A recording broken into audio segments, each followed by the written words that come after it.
Well, hello there. Welcome into a Wednesday edition of the show. So glad to have you, whether you're listening on Extra Sports 1300 or 740 KVOR or the streaming platforms for both of those fine radio stations. I am coming your way again live today from Las Vegas. Tonight, Air Force women's basketball taking on UNLV. You can hear that game at 7:30 on Extra Sports 1300. It will be a veritable cornucopia of sports topics over the course of the program, and I'd love to get your thoughts at 719-247 1313. You can call or text in those thoughts of yours. And yes, we'll get more into the AFC Championship. I want to change it up a little bit because the last 2 days we've been talking a lot about the QBs, and for good reason. But I want to talk about the RBs because I think they'll play a very important part in who goes to the Super Bowl coming up on Sunday. But I want to start with what we saw last night from the Denver Nuggets. And I think I am seeing a team right now that is starting to run out of steam without its best player. Regardless of how the next few games go for the Denver Nuggets, and they'll play the Wizards coming up tomorrow night. I think this time without Nikola Jokic has been a smashing success. I think it really has. Even with last night's loss to the LA Lakers, the Nuggets are still sitting at the third seed. When Nikola Jokic was injured in Miami, and it was announced that he'd be out probably at least until the end of this month, I was thinking that this team might slide to, the seventh seed and be in the playoff, or the play-in, I should say. Just because of how brutal the Western Conference is, and it's still brutal, but the Denver Nuggets have done a remarkable job keeping afloat, and not just keeping afloat, but being successful. And I think Jamal Murray sticks out the most to me, continuing to play at an all-star level. I think David Adelman has done a brilliant job of coaching this basketball team through this stretch. And then there are a lot of guys like Peyton Watson, Spencer Jones, Tim Hardaway Jr., who have really stepped up and helped the Nuggets continue to win games. But Sunday against Charlotte and last night against the LA Lakers, especially last night against the LA Lakers, it just looked like they ran out of gas. They were up by, I think, 16 or 17 at one point, and then the second half, they just completely went cold shooting. I think they made 3 of 17 three-pointers. Jamal Murray overall scored 28 points in the game. He scored 2 of those in the second half, and it just looked like a team that has been working so hard over the last couple of weeks to go it without their best player and the best player that this league has. And that's the thing about Nikola Jokic, is that he just makes it so much easier on everybody. Easy to get shots, easy to, he's the one that's doing most of the rebounding, right? So guys don't have to worry about that. They can run out and try to receive one of those outlet passes that he likes to deal. Like, Nikola Jokic just makes it so much easier on everyone else, makes the game easier. And then when you don't have them, whether the Broncos are winning or lose, or the Broncos, they are the topic of the week, are they not? The Nuggets, you just watch a team that has to work so much harder for everything. Harder for buckets, harder for rebounds, harder for wins. And I think it's starting to wear on him. Charlotte was just like, it was a no-show. They got destroyed. And maybe it's, the being able to play the Lakers and seeing LeBron and Luca, national television, whatever it was, the Nuggets were able to muster a far better effort last night. But then as in that second half, and especially the fourth quarter, they had nothing left. They need Nikola Jokic back, which is the most obvious statement ever, because even if this team looked great and has won every game, they are still better with Nikola Jokic. But right now they look, and don't forget, they don't have Christian Brown. They don't have Jonas Valanciunas. So Nikola Jokic is not the only injury that they've sustained. Aaron Gordon has been in and out of the lineup. There's just been a lot of stress on this team over the last few weeks. And it's starting to wear on them. And if we are, and we'll see. I mean, we got 10 days until the Denver Nuggets turn the calendar to February and hopefully welcome Nikola Jokic back. But they look tired. They look a little bit beaten down. And they keep battling, but it's not enough, especially when you combine it with the fact that they didn't have the best player on the floor last night. And that's also in addition to how easy Nikola Jokic makes it for everyone else on the floor. You also take for granted that in every game, the Denver Nuggets are going to have the most supremely talented player on the court. And especially in a sport like basketball, that most nights that makes all the difference.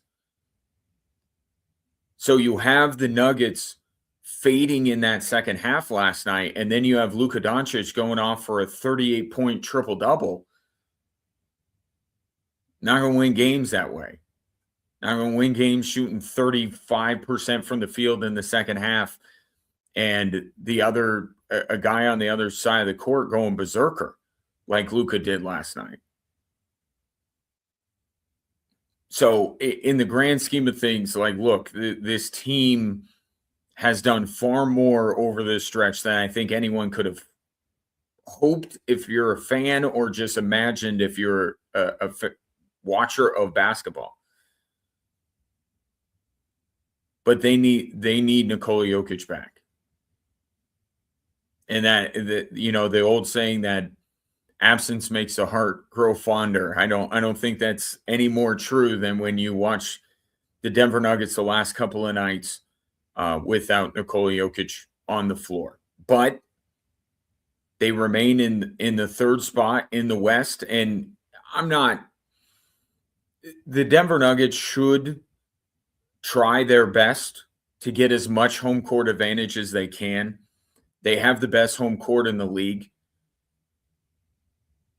But there are also two things that are very true here.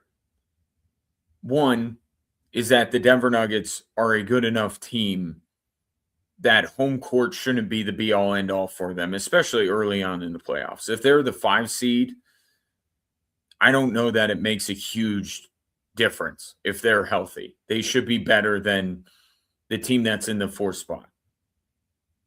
So, yeah, for maybe a Western Conference final or a second-round matchup with OKC, it would be nice to have that Game 7 not in OKC like it was last year, but back in Denver. But I think given the circumstances, even if the Nuggets don't end up with one of the top couple of spots in the West, you feel like they can navigate early on without having home court advantage. And then the other thing is, too, you just got to avoid the play-in, right? That's the spot where no one wants to be. And you got to play multiple games maybe to earn your way into the playoffs, and then you got the worst draw of it all. As long as the Denver Nuggets didn't end up going down into the play-in over this stretch, I think it's a huge success. And look, there's also time. They also have time on their side, right? Because Nikola Jokic is coming. You think he's coming back in February or for the start of February. You have February, you have March, you have April.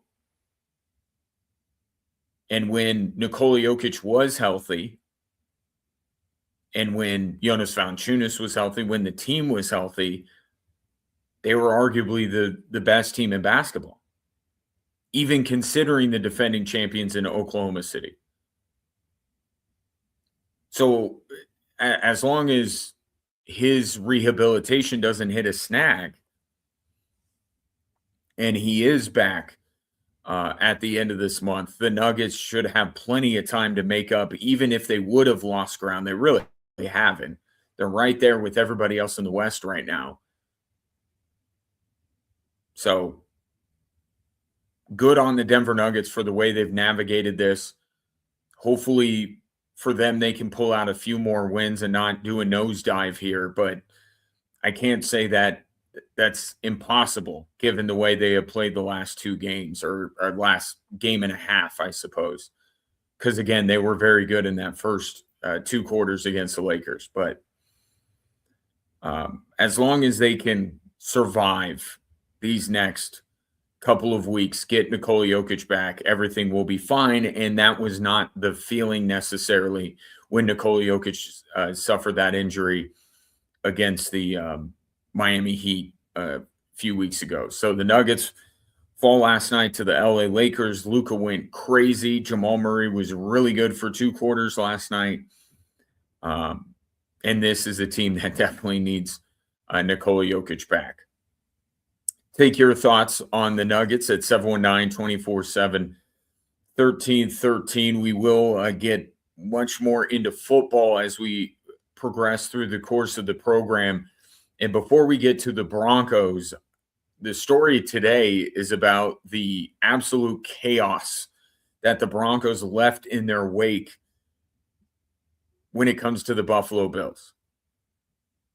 It was a scene today in Buffalo, and it brought to mind once again something that Sean Payton has said numerous times about what wins in today's NFL. We'll get to that coming up next. Ryan Kaufman coming your way live from Vegas on Extra Sports 1300 and 740 KVOR.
Welcome back, Drive Time Sports. Watching a little bit of Sean Payton. He's talking right now. When DJ Michaels is back in the Extra Sports 1300 studios, so maybe we can run some of that audio back for you as we progress throughout the program. But Sean Payton just started talking as the Broncos begin their work week preparing for the AFC Championship, which you can hear on both here on KVOR and Extra Sports 1300. So however you listen to this show, you can also listen to the AFC Championship.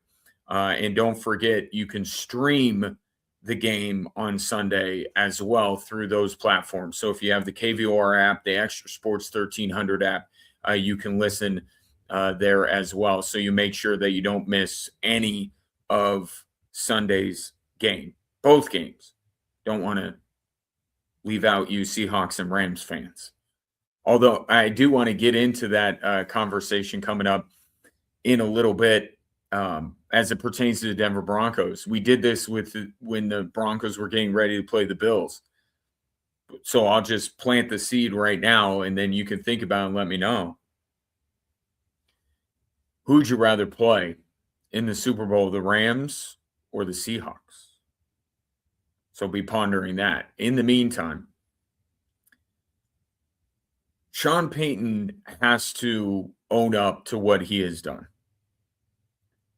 because the wake of destruction, or the destruction that Sean Payton has left in his wake in Buffalo, is remarkable to watch. Today, Terry Pegula, the owner of the Buffalo Bills, alongside Brandon Beane, their GM, who I still don't know why he has a job if Sean McDermott is fired, spoke to the media about firing Sean McDermott. And what you saw, if you watched it, was the embodiment of one of Sean Payton's favorite pearls of wisdom. And I feel like I bring this up on my show all the time, but it just keeps rearing its ugly head. There are so many organizations, and I'll extend it beyond football, just in sports. But Sean Payton was obviously talking about football. There's so many organizations that will just never get it right. Not because they don't have the star player, not because they don't have the right head coach, not because they don't have money to be able to spend, not because they don't have good fans. It's because of their owner. And the best owners are the ones who hire smart people, give them what they need, and get out of their way. And look, every once in a while, an owner has to fire a head coach. This is not about the Buffalo Bills shouldn't have fired Sean McDermott. But if you're going to fire Sean McDermott, okay, a guy that turned around that franchise that was in a really bad spot and was very successful over his tenure, you better get everything after that right. And I'm not just talking about who you hire. Obviously, that would be the most important thing that the Buffalo Bills do. But getting everything else right includes your explanation of why you fired the guy. And Terry Pegula said something about hitting the playoff wall. And I agree with that sentiment. I think you have to look at the Buffalo Bills and wonder if they've topped out under Sean McDermott's direction. But then he goes on to say he fired him because of the results of Denver. That one game, which you can't do that. And I said on Monday, you can't fire Sean McDermott because of what happened on Sunday, because someone just as responsible as Sean McDermott for that loss is Josh Allen. But if you make it about the last few years, which Terry Pegula tried to, started off doing that, then you'll get further. Don't just say it was Denver. But beyond that, the most egregious thing that he did was interject when a question was being posed to Brandon Beane about the talent on the roster, which has come under some scrutiny, obviously, because many people, myself included, look at the Buffalo Bills' recent failures and say it is much about the players the roster construction as it is the head coach. Brandon Beane should have been fired along with Sean McDermott, in my opinion. But Brandon Beane was being asked about the roster. And Terry Pegula interrupts and brings up the Keon situation. Regarding Keon Coleman, who has fallen out of favor, obviously a highly touted player. Everyone was talking about how did this guy out of Michigan State or Florida State, he started at Michigan State, out of Florida State fall to them.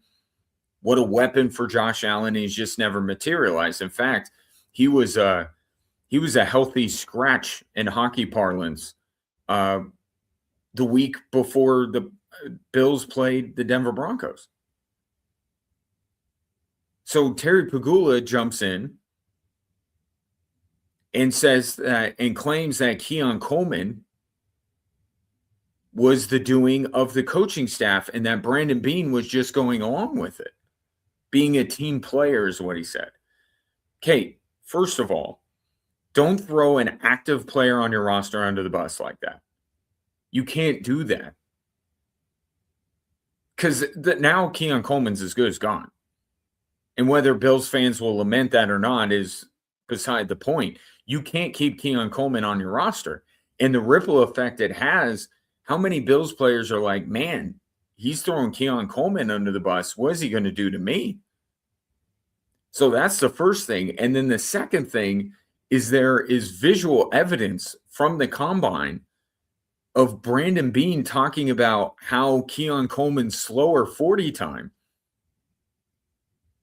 is going to perhaps get him to drop to the point that the Bills can take him and how excited they were for that.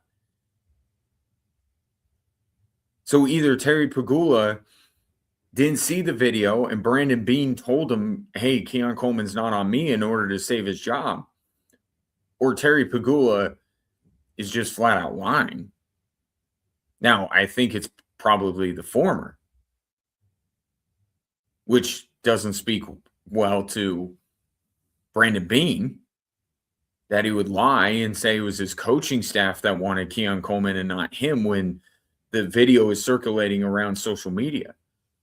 And then Terry Pegula had to come out and say, well, no, it's not that he didn't want him. It was just more of a coach's, some nonsense. It was already a controversial decision to fire Sean McDermott. Okay. But a controversial decision that I agreed with. Sometimes change is needed, a different voice. But when you do that, you know everyone's eyes are on you. Everyone is going to be listening intently to what your justification for firing the guy is. And are going to be listening to every word, hanging on every word you say in the next press conference you give. And today, Terry Pegula left. I don't know how any Bills fan would feel confident, whether you're in favor of the Sean McDermott firing or not, how you can feel confident that that man, Terry Pegula, is going to make the right decision. because you're threading a needle here. If you're Buffalo, if you're Baltimore, you got to thread a needle to be able to get this right, because you're automatically not going to bring in, other than the Tomlin pie in the sky idea, you're not going to bring in a coach with a better resume than Sean McDermott. But what can help is if, I'm not saying you assassinate the character of the guy, but if you can clearly and concisely explain why you did this, while also at the same time acknowledging that the issues with the Buffalo Bills go beyond Sean McDermott. You can keep Brandon Beane employed and be able to point out that this roster needs more talent. You can do both, because you could say, you could blame the cap and talk about all this stuff and say, we need to make our team better, but I believe Brandon Beane is the man to be able to do that. But to throw everything on Sean McDermott and then kind of, contradict yourself by saying that,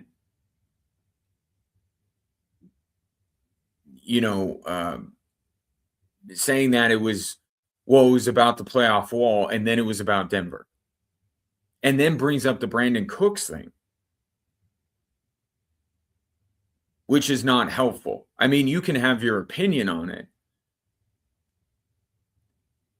but when you bring that up, you are essentially saying, or leading many people to believe, that at the time, a very borderline call, which has been shown through the NFL rule book that it was an interception. It was not a catch. It was not up for debate.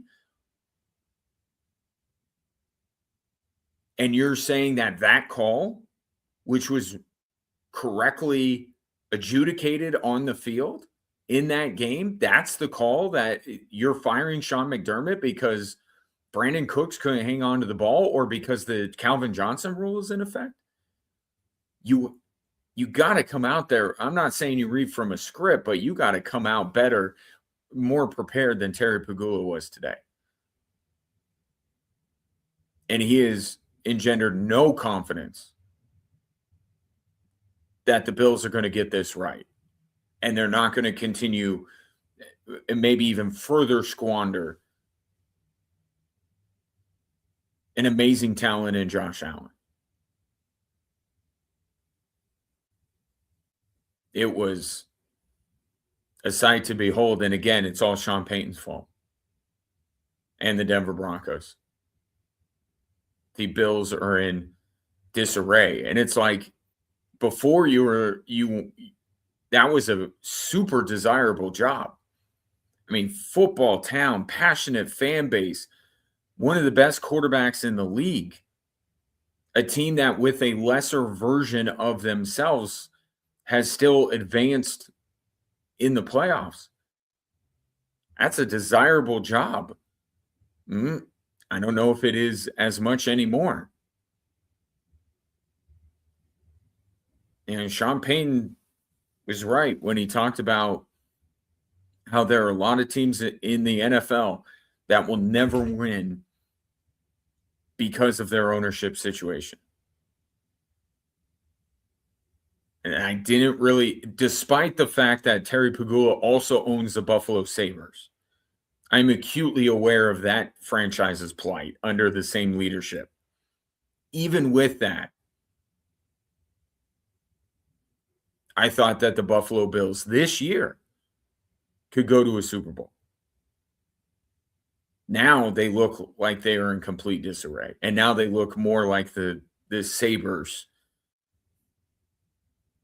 than they ever have.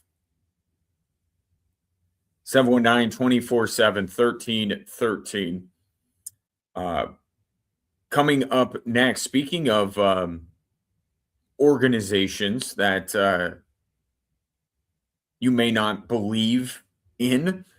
An interesting piece out of ESPN today about the LA Lakers and specifically about the way that Jeannie Buss viewed LeBron James. That's coming up next here on Extra Sports 1300 and 740 KVOR.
Welcome back. You'll hear from Sean Payton coming up in just a little bit as he makes his first comments since Saturday about Jared Stidham being the quarterback of the Denver Broncos in the AFC Championship against the New England Patriots. But a couple of interesting developments or potential developments out of the AFC West today. As Mike McDaniel, the former head coach of the Miami Dolphins, has taken the offensive coordinator job with the LA Chargers, which has certainly brought some more intellectual capital.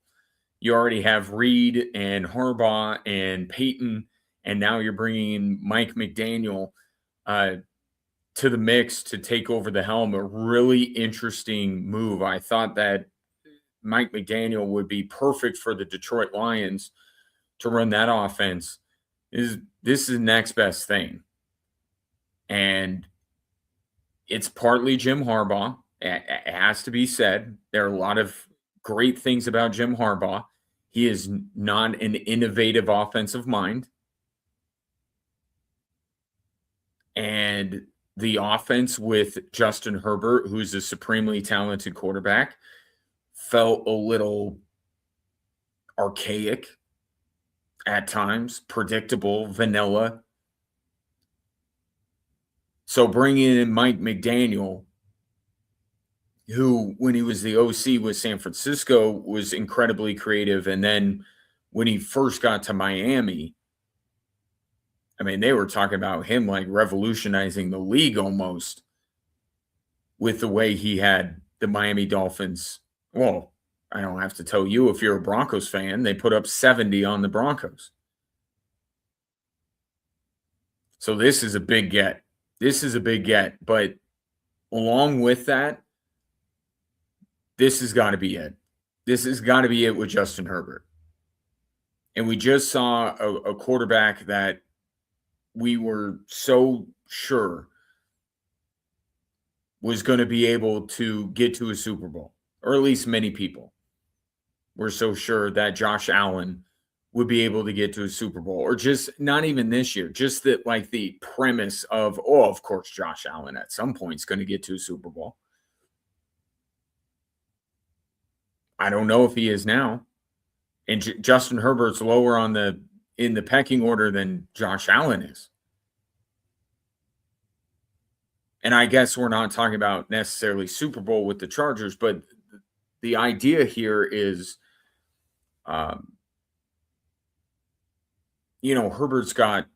he has weapons. Obviously, this year you have both of your offensive tackles hurt, which is an incredibly difficult thing to withstand, and yet the Chargers ended up in the postseason all the same. You have Jim Harbaugh, you have weapons. When all and Slater are healthy, they're the best tackle combo in the league, and now and a very good defense. And then you add in Mike McDaniel calling plays for you, crafting your offense. There are no excuses left in LA. When they get their two tackles back with Mike McDaniel next year, and Justin Herbert's healed from all the maladies he's sustained over the course of the season, we're talking about a very interesting AFC West race next year, because you have the Broncos now as the reigning division champions. How are the Chiefs going to bounce back? And then LA adds Mike McDaniel and gets healthier.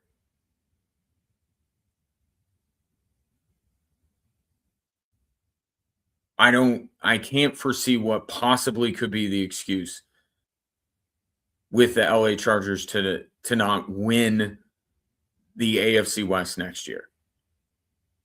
And I'm saying that with understanding that the Denver Broncos are the reigning divisional champions. I'm not saying that the Broncos will be necessarily less formidable than they were this year. But I looked at, coming into the year, the Chargers already in the position to be the biggest threat to Kansas City in the AFC West. And you could still again, with the Rashawn Slater and Joe Alt injuries, you could say fully healthy. It's not anything other than health, right? Health was kind of the reason why we didn't see the full potential of the LA Chargers. And maybe their offense a little bit, but now they're not going to have all that stuff next year.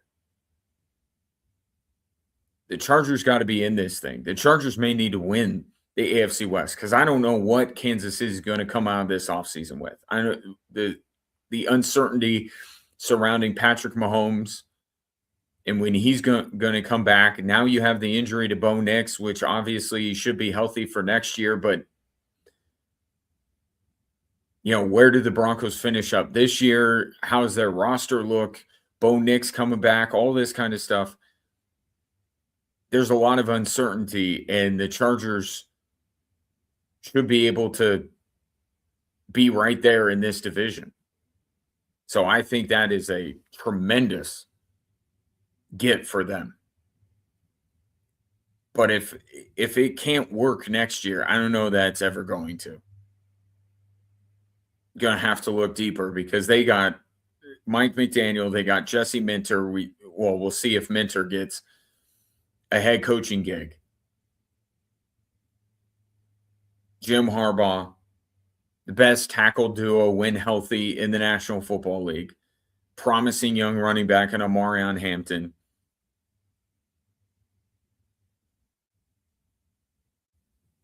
Chargers now really have everything they need.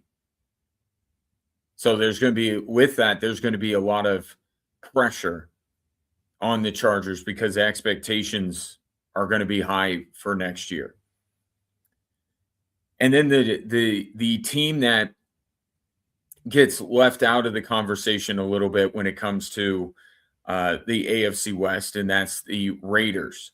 Very intriguing conversation is going on around the Raiders right now, who I understand they have got to feel like, man, we got to do something big to get into this race, to be able to compete with all these teams. Before it was just the Kansas City Chiefs, really. Now it's the Broncos and the Chargers and Kansas City that we got to deal with. We got to do something drastic here. There have been rumblings around the league that potentially the Raiders could be trying to lure or trying to get Lamar Jackson from Baltimore and would leverage the number one pick in the draft to be able to do it. Now, we don't have a lot of hard reporting going on here that the Raiders are doing this. There's just a lot of belief. Again, I think it has to do with partly the division that the Raiders are in, that if they don't do something big, it's going to be a while before they can find their way near the top of that division. It's the uncertainty surrounding Lamar Jackson with the Baltimore Ravens. And it's the fact that the Raiders have the number one pick. And as difficult as it would be to pry Lamar Jackson away from Baltimore with just a pick in the 20s in the first round, if you had the number one pick, would you be able to do it? I don't think either party should. If this thing ever gets to a point where the two teams are talking, they've gone too far. Because from Baltimore's perspective, you already took the side of Lamar Jackson. You fired John Harbaugh. A big reason was to get through to Lamar. That was the conversation, that the two of them were not on good terms and they needed a different voice. You chose Lamar Jackson, and John Harbaugh went to New York. So to turn around and then deal him would be a really weird thing to do. And I know they floated the idea. They put out the test balloon a few weeks ago with that Baltimore, that article in the Baltimore paper where, Lamar Jackson got the organization's a little bit displeased with the way that Lamar goes about his business. And I thought that was a test balloon to see how people will react. Oh, is this the time to move on from Lamar? But time has passed. They fired John Harbaugh. It makes no sense. And it didn't even make sense back then. There aren't a lot of Lamar Jacksons out there. You get a guy like that and you make it work. And then from the Raiders' perspective, I think the only way they're going to get back in the thick of things in this division is they got to do it the right way, the quote unquote right way. They got to take this number 1 pick, and then they got to get Fernando Mendoza. They got to get the coach hire right, and they got to start to build around Fernando Mendoza. I mean, even the Denver Broncos, I know there's the Russell Wilson move that kind of makes it unique, but the way that Sean Payton has built this thing up, it's he fortified the offensive and defensive lines. He went out and found his quarterback, and they built from there. And the Raiders have got to do the same thing. That's the more tried and true path to being back in relevance. And I don't even know that the Raiders can realistically do anything right this second to get right in the mix with these other teams. Even adding Lamar Jackson, like, who's protecting him? So I think the Raiders tried their, hey, we're going to try to win as much as we can right now. We don't want to tank. We brought in Pete Carroll, all that kind of stuff. It did not work. Now you got to go about the right way. Find the right head coach. Use your number 1 pick to get the quarter. If it's not Mendoza, find the quarterback that you like and build this thing up. And you notice right now with, Kansas City is down. The Chargers, I love the move of Mike McDaniel, but you wonder, even with that, if the Chargers are going to put it together. The Denver Broncos, obviously, are they going to regress? Is Bo Nix maxed out on what he is as a quarterback? Can the Broncos actually get better? Like, as these things are kind of sorting themselves out over the next couple of years, the Raiders can be building this thing up. And look, it's the NFL. We've seen teams go from the bottom of the division to near the top in 1 year's time. I don't think that the Raiders are a candidate for that year 1 with Fernando Mendoza. But the NFL gives you a chance to get good quickly. And if you follow certain steps, and I think the Raiders need to follow those steps. And I certainly think that ultimately the Baltimore Ravens are not open for business with Lamar Jackson. So it's a little bit of a moot point, but I'm just saying, I don't think either organization should think that this is a great idea, because it's not going to just take the number 1 pick, by the way. And the Raiders need as many proverbial bullets in the chamber, as many bites at the apple in the draft to build out their roster. They have Crosby, they have Bowers, they have Genty. Yeah, they drafted him too high, but he's a good player. Build this thing up. Don't try to, go crazy, because this could end up like Russell Wilson again. Not that Lamar Jackson is Russell Wilson, but just the idea of you bet big on a quarterback, you give up a ton, and it doesn't work because you don't have the other pieces necessary to make it work. And you're right back to square one, and you've set yourself behind multiple years. 719-24/7, 1313. Your thoughts on Mike?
Welcome in hour number two on this Wednesday. Ryan Kaufman with you in Vegas tonight. Air Force women's basketball against UNLV.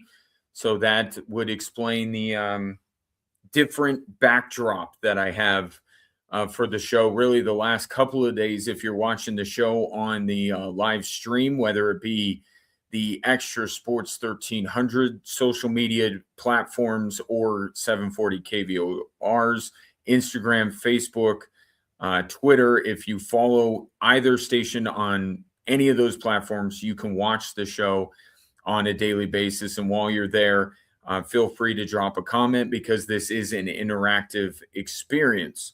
And to that end, if you just want to call or text in your thoughts, you can do so as well at 719 247 1313. Broncos starting the work week, or at least the public facing part of the work week. Practice today in advance of the AFC Championship against the New England Patriots. And the first chance to really talk to Sean Payton about Jared Stidham as his quarterback. And that was the bulk of the conversation today. We'll play you a little bit of it. Here was Sean Payton just less than an hour ago meeting the media in Denver, mostly about Jared Stidham.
They're talking mostly about Jared Stidham. The one question there at the end about J.K. Dobbins, true to form, not going to um, talk about injuries, but I will talk about J.K. Dobbins coming up. But I wanted to react to that um, audio that you just heard from Sean Payton. Uh,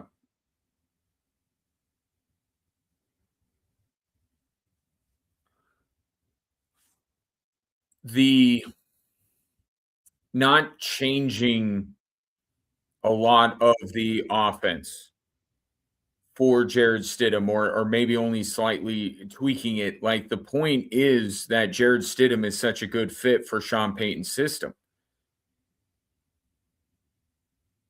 right? So I don't expect it to be a wildly different game plan, but some of the deep passes and certainly any designed runs that Sean Payton may have wanted to run with Bo Nix, that's not going to happen with Jared Stidham. But the entire premise of Jared Stidham being the backup quarterback and being compensated the way he is that Sean Payton doesn't have to throw everything out the window in order to accommodate Jared Stidham.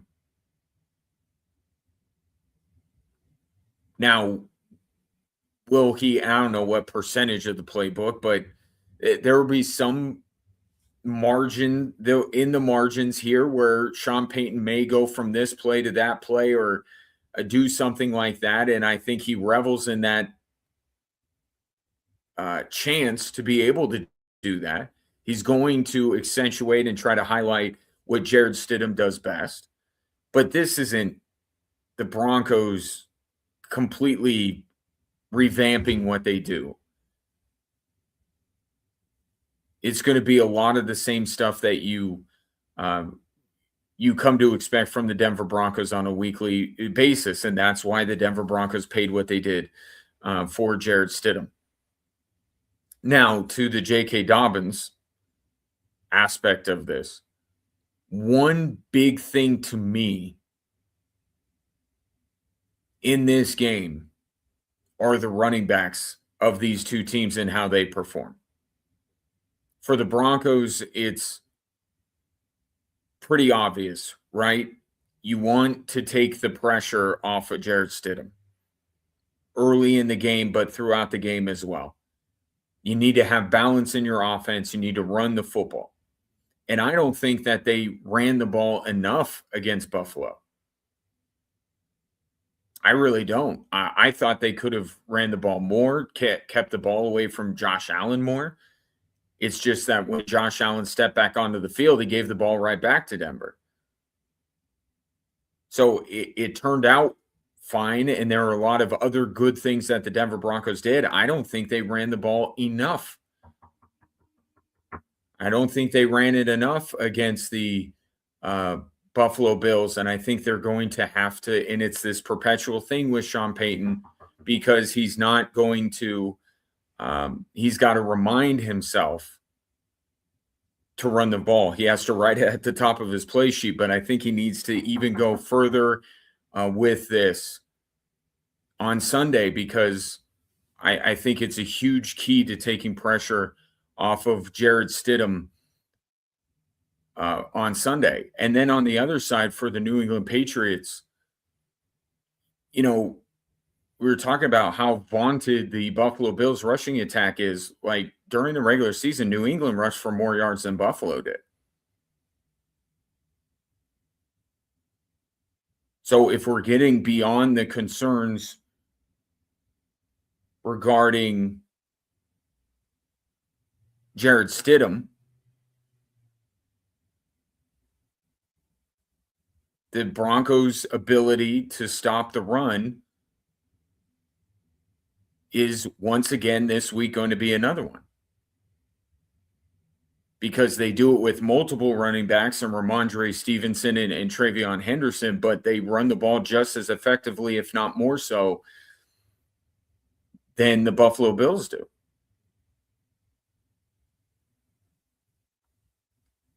So the running backs in this game are going to be vitally important, and how the two teams defend each other's running backs. And we'll see if that list includes J.K. Dobbins or not as the week progresses.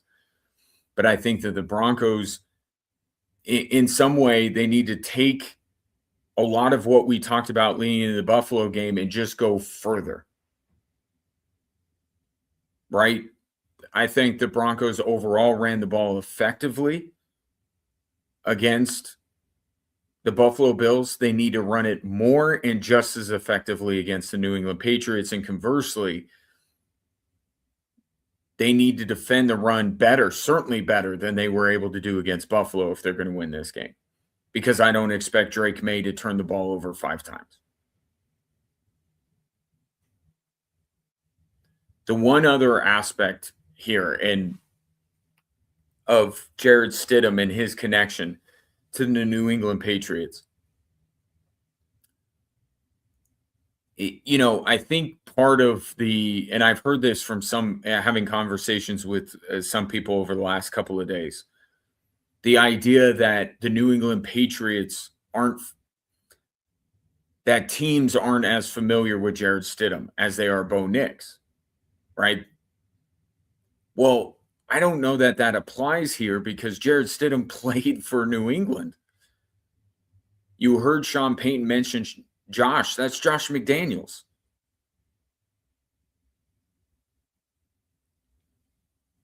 So one thing that you might default to if you're talking about having to make a quarterback change so suddenly like the Denver Broncos are, well, other teams don't have time to prepare for him. If there's any coaching staff in the NFL that knows Jared Stidham outside of the Denver Broncos, it's New England. And Mike Vrabel on Monday was very complimentary of who Jared Stidham is as a quarterback. But he's got to feel like he knows how to defend this guy, that he knows his strengths and weaknesses. So I mentioned what I mentioned earlier about Sean Payton and not having to throw out the entire playbook in order to cater it to Jared Stidham.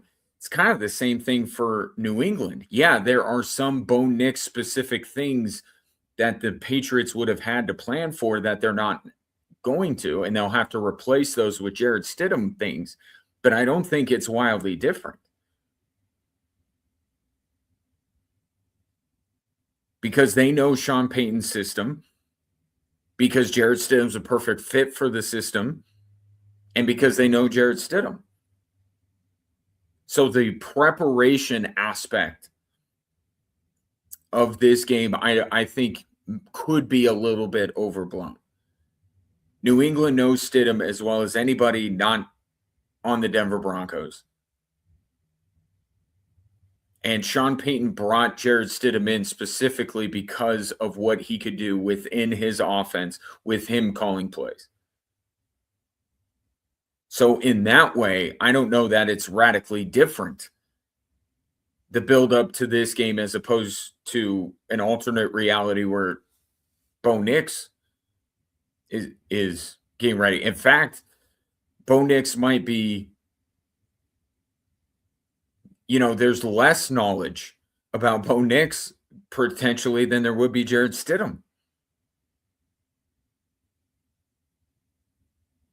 So obviously it will come down to, execution and who makes the mistakes and all that kind of stuff. But the idea that there is some kind of advantage one way or another in terms of the preparation with Jared Stidham in there, any other team, maybe I could buy it a little bit, not New England. They know who Jared Stidham is, and they know what problems he can present and what he does well and what he doesn't do well. And the chess match between Mike Vrabel and Sean Payton is going to be fascinating to watch. It was going to be anyway when Bo Nix was the quarterback. But this is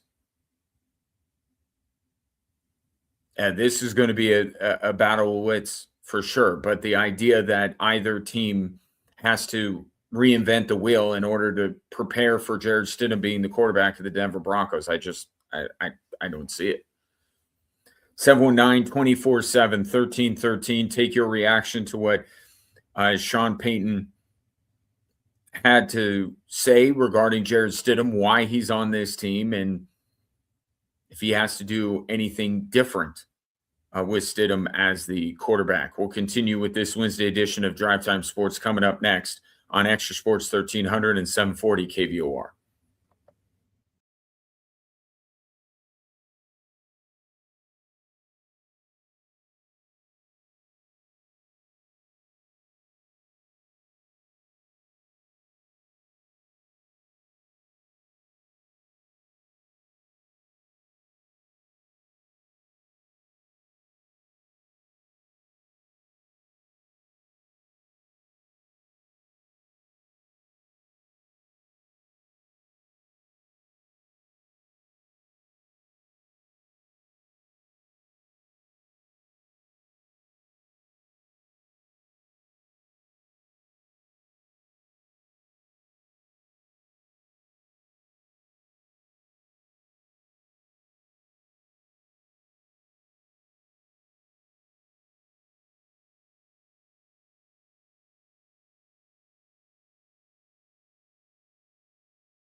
As Kel McCarr said, welcome back, Drive Time Sports on this Wednesday. Man, it feels like the middle of the week, doesn't it? Feels like there's a hump to get over here as we get closer to Championship Sunday. Both games, I know we're focused on the AFC side of things, but both the AFC and NFC championships are going to be simulcast on Sunday on both Extra Sports 1300 and 740 KVOR, as well as their streaming platforms. So, no reason not to be able to catch it coming up this Sunday. Broncos and Bills are at 1 o'clock, and then the Bears, wishful thinking, I suppose. Seahawks and Rams are playing in the second game. I would like to see the Bears play for a chance to go to the Super Bowl. But that leads me to a thought, and we did this. We've done this exercise throughout the postseason here. If you were the Denver Broncos, who would you rather face in the Super Bowl? Would you rather face Seattle, or would you rather face LA? And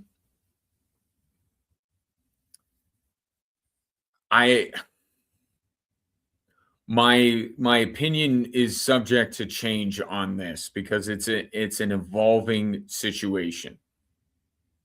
But I would still say the more advantageous matchup for the Denver Broncos would be Seattle.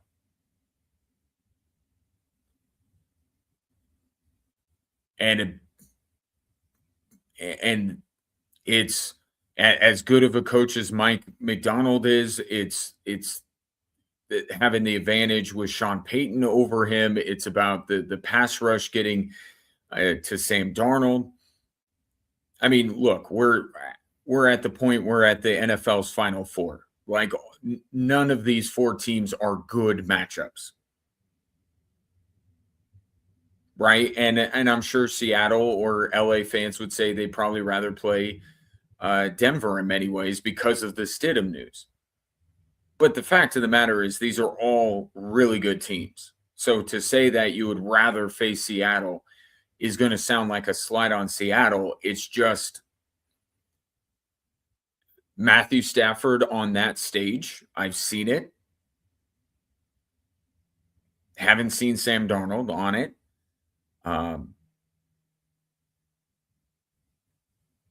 And Mike McDonald, and that goes for their players as well, or their coach as well, Mike McDonald, as opposed to Sean McVay. So I think that the slightly better matchup for the Denver Broncos would be Seattle. Just looking at the way they match up and who I would trust more on that stage that is the Super Bowl. But I think here's kind of where I've been all along. I think that both teams in the NFC are better than both teams in the AFC. And at the start of the playoffs, I thought there was 4, maybe even 5 NFC teams that I might take over everyone in the AFC. And now we're down to the final 4, and I'm looking at, okay, if it's Pats Seahawks, if it's Pats Rams, if it's Broncos Rams or Broncos Seahawks, it's like I think those teams out of the NFC are better. I think they're better than both the Patriots and the Denver Broncos. And now you throw on the fact that the Broncos are playing a backup quarterback. Although, but Nix, you'd have the same questions because he's never played in the Super Bowl. But I look at those teams in the NFC, and I think I would take either of them over either the Denver Broncos or the New England Patriots. But if there's a better path, if that exists for the Denver Broncos, if they were to beat New England by just a skosh, it would be Seattle. But that's no knock on Seattle because again, I think Seattle is a better team.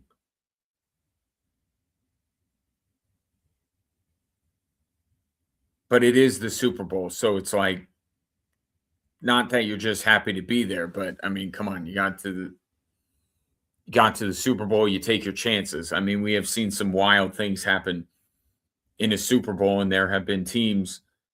Last Broncos team in the Super Bowl, if memory serves,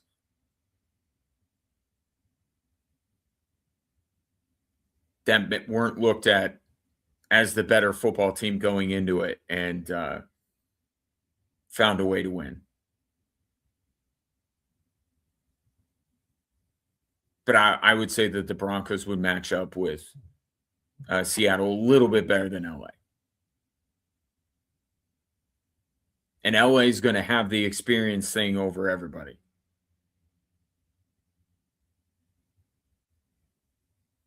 But I'll take your thoughts on that. 719 24/7 1313. Who would you rather have the Broncos play in the Super Bowl? Of course, given the fact that Jared Stidham is now the starter of the Denver Broncos, it's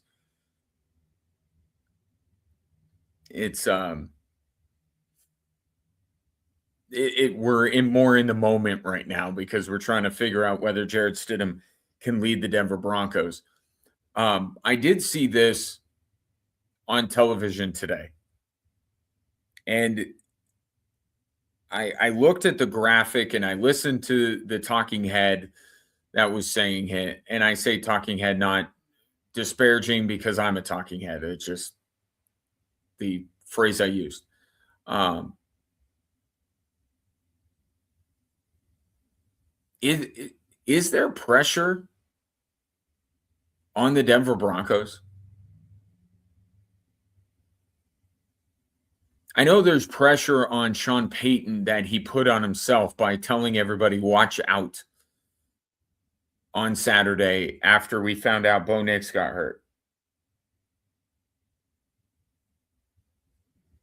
But the Broncos as a team, do you think they have more or less pressure on themselves than the New England Patriots?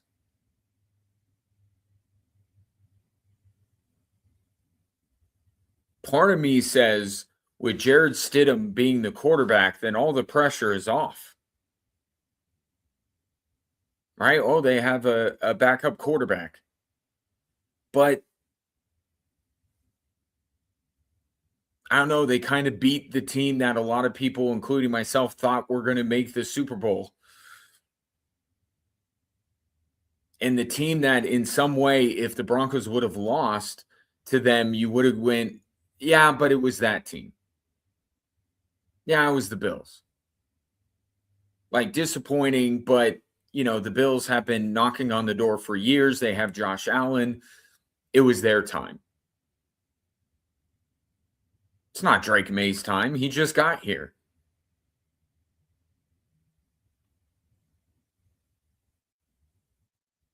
And I felt that more pressure would be on the Denver Broncos if they got past Buffalo, regardless of whether they played New England or Houston anyway. But now with Jared Stidham as the starting quarterback now, I don't think it alleviates as much pressure. Especially because everybody's talking about how they won't miss a beat.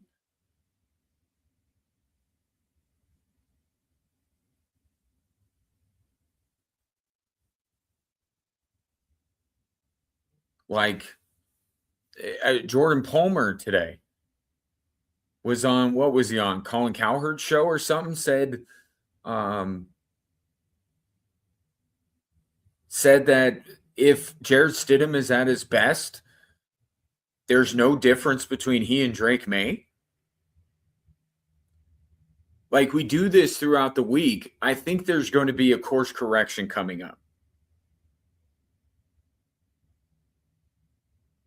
because I have seen very little, to be honest, of people going, "Oh, Jared Stidham's playing, Broncos are toast." Have you seen that from anybody? I haven't, and so you get that, but then you get some people that try to go in over the top, right? So general consensus is, well, the Broncos can get by. Maybe they're not quite as good with Bo Nix, but they still have every chance to win the game with Jared Stidham. And then you get people who go, well, I'll take it one step further. I'll say that if Jared Stidham's playing at his best, there's a negligible difference between he and Drake May.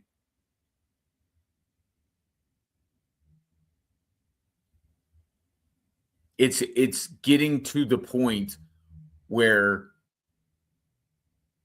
people are getting a little bit carried away. Like, let's not forget who the number one quarterback is. Let's rein it in a little bit. Jared Stidham's not going to be the best quarterback on that field on Sunday. Now, Bo Nix wasn't the best quarterback to step onto the field in Denver last weekend, but he played better than the guy who's supposedly better than him. So I think if you want to phrase it that way, that there's a chance that with the Denver Broncos defense getting to Drake May and knowing they have to, knowing there's more responsibility on their shoulders to help out the offense, more so than there already is.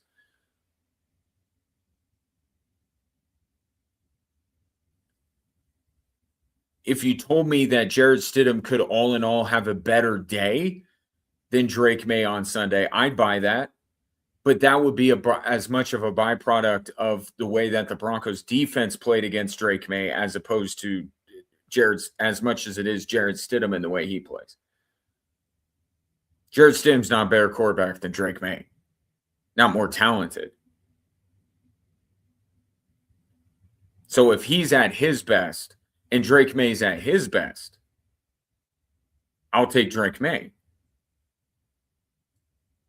But both of these defenses have a great opportunity to not. In fact, I would expect neither quarterback to play at their best because I think both defenses are good enough to affect them.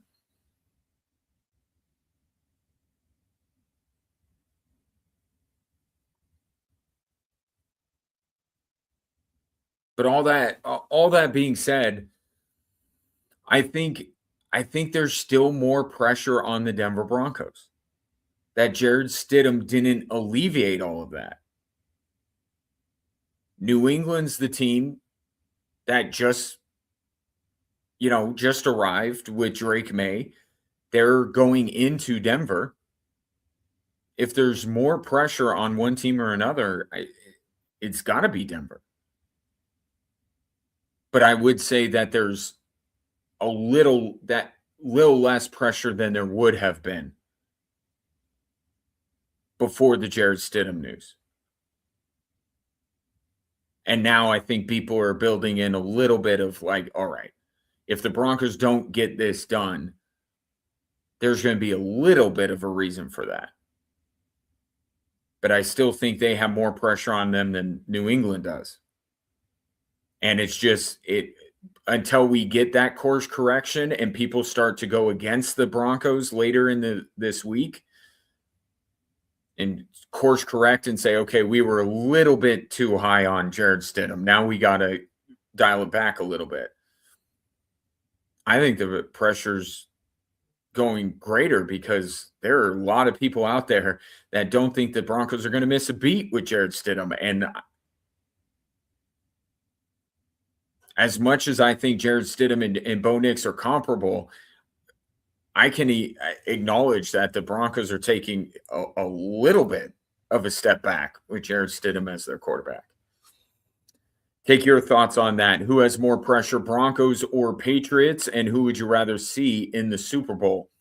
The Seattle Seahawks or the LA Rams? Take your thoughts, 719-247-1313. More Drive Time Sports after this.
text here on this Wednesday, 719-24/7, 1313. This coming in from Steve says, hey, Ryan, losing Bo was a gut punch, hoping for a good game out of Stidham, but I think the odds makers have it correct.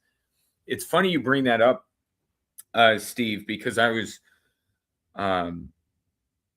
saw the line. Obviously, I'm in Vegas, so it would be impossible for me to not see the line for Sunday's game. I think the odds makers panicked, not panicked. Well, I don't know what the word is. They overcompensated. You know, the idea that yeah, I think they went too far. I think that weren't the Broncos like 1.5-point favorites initially? I think they went too far the other way. The Patriots being, what are they, 4.5 point? I should know this. I just saw that last night. I saw the on a big video board in a casino. Patriots being 4.5-point favorites is too much. Now, if you just want to say it takes a close game, a pretty even matchup, and just slightly tilts it New England's way, I'm with you on that. But the odds makers, if you mean that literally, the odds makers, no, I think they went way too far the other way. If you want to flip it and give New England getting 1.5 or giving 1.5, okay. But 4.5, I don't know, it's too much. I think the Broncos will be in it.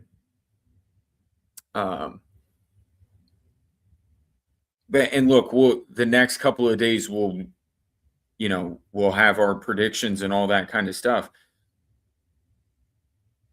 I think losing Bo Nix can make the difference in a game that is on paper so evenly matched. Something like that could ultimately tip the scales. But Patriots 4.5 road favorites, no.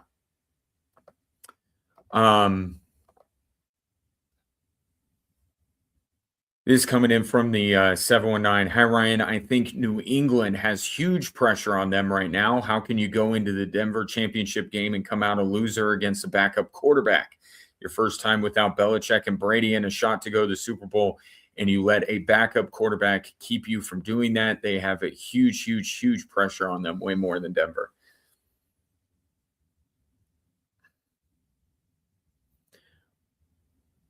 But I think because of what I said earlier, that there are just so many people saying that the Broncos aren't going to miss a beat. It's almost like Jarrett Stidham is not being looked at as a backup quarterback at all in some people's minds.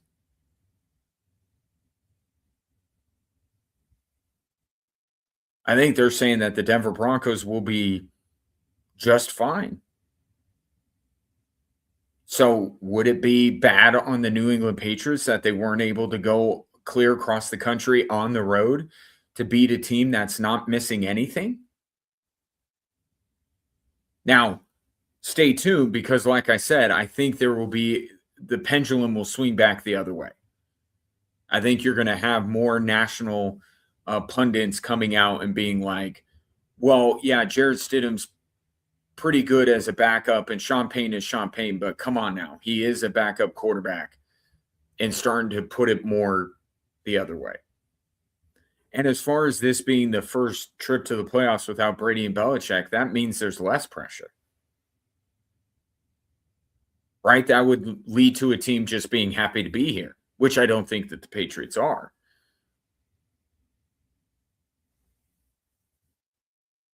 But I think the feeling in New England is we're just getting started. This is just the beginning. Now, look, it's the AFC Championship. So both teams have pressure.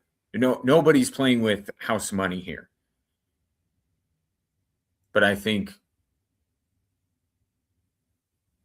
more pressure right now is on the Denver Broncos.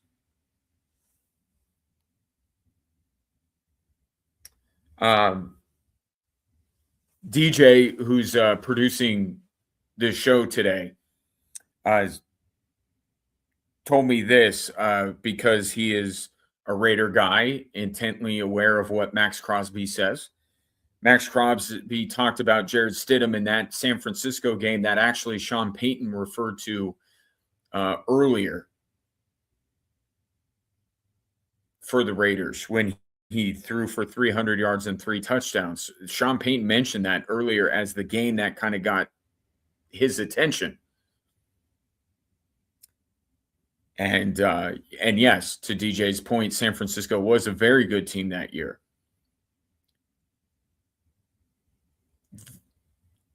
But we've seen this, right? We've seen this with Mac Jones. We saw this. Kevin O'Connell was able to do this with, not this year, but a couple years ago with backup quarterbacks. Like, we see teams with backup QBs be able to put together a really good game plan for 1 week to be able to get the job done. And that's what I'm saying about Sean Payton. I think he can. I think he has the ability to.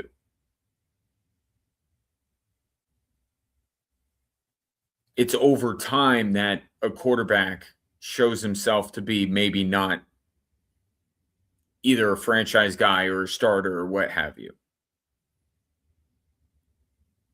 Yeah, Jared Stidham's talented, but the counter to what Max Crosby said, and look,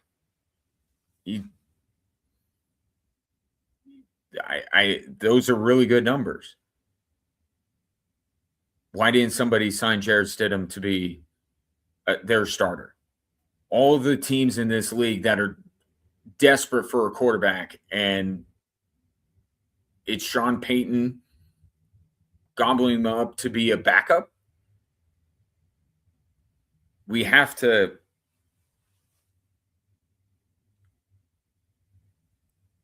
we're wild swings here back and forth. Jared Stidham is a backup quarterback. He's about as good of a backup quarterback as you can get. And with the coaching of Sean Payton in a 1-game scenario, obviously there will be a second one for the Denver Broncos if they win this one, and we could have a conversation for 2 weeks before that game. But as far as this 1 game, yeah, Jared Stidham's capable of playing well. But trust me, all the teams that are looking for a quarterback, if Jared Stidham was deemed to be, I mean, the Broncos even decided he wasn't the starter. They started a rookie over him. So we could be complimentary of Jared Stidham and point out how the Denver Broncos can still very much win this game without going too overboard and saying that somehow, Jared Stidham, and I know he could start for other teams. I believe that too, but nobody signed him to do that.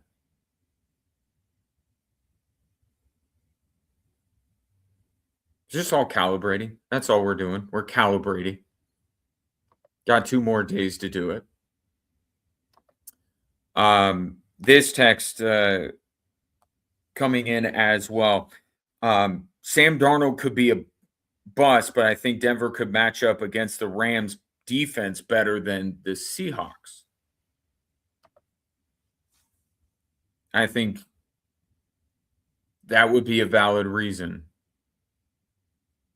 to pick. I just think that the Rams defense is good enough and their offense is really, really good. I mean, can you either Devontae Adams or Puka Nacua being covered by Riley Moss in the Super Bowl? Like, just take that and mull it over.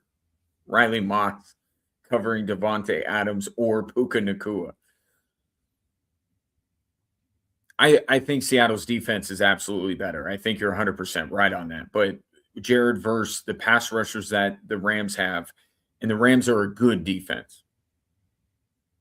And then I throw in the trust level I would have with Matthew Stafford, with Sean McVay, and that puts it over the top. It's a negligible difference, though. I mean, Seattle, and let's give them credit for what they did against San Francisco this weekend. A really good football team. Really good football team.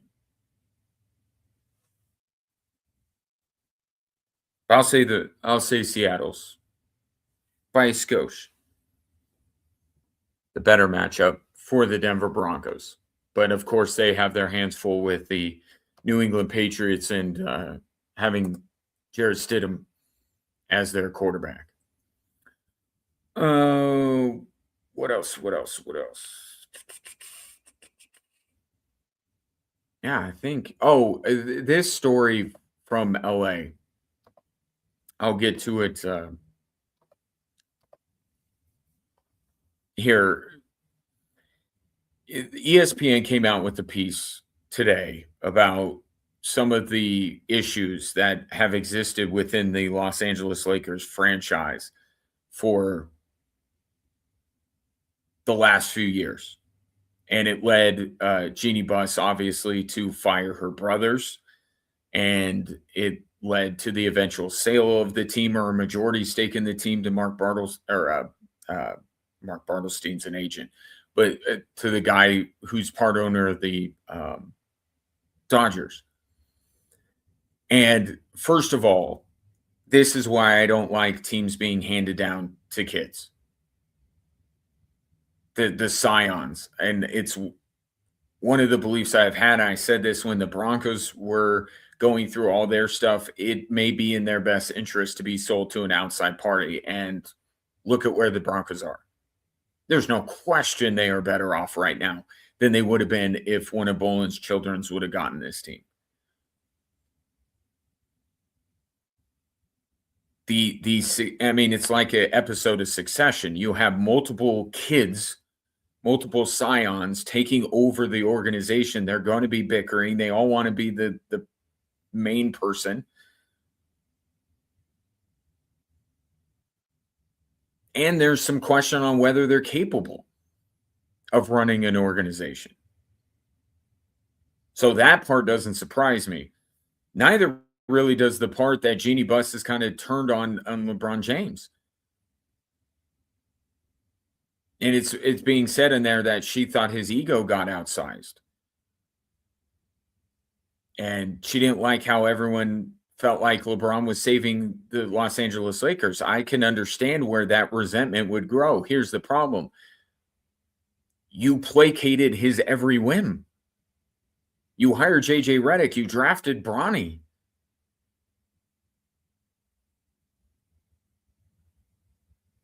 Like, you don't think that would lead to LeBron James feeling like he owns in some way the Los Angeles Lakers franchise?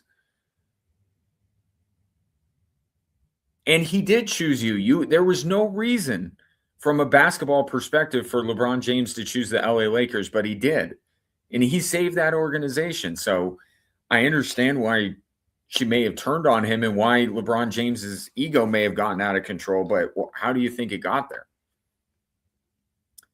All right, coming up tonight, Air Force women's basketball at 7:30 against UNLV. Appreciate your interaction and your time. Talk to you tomorrow.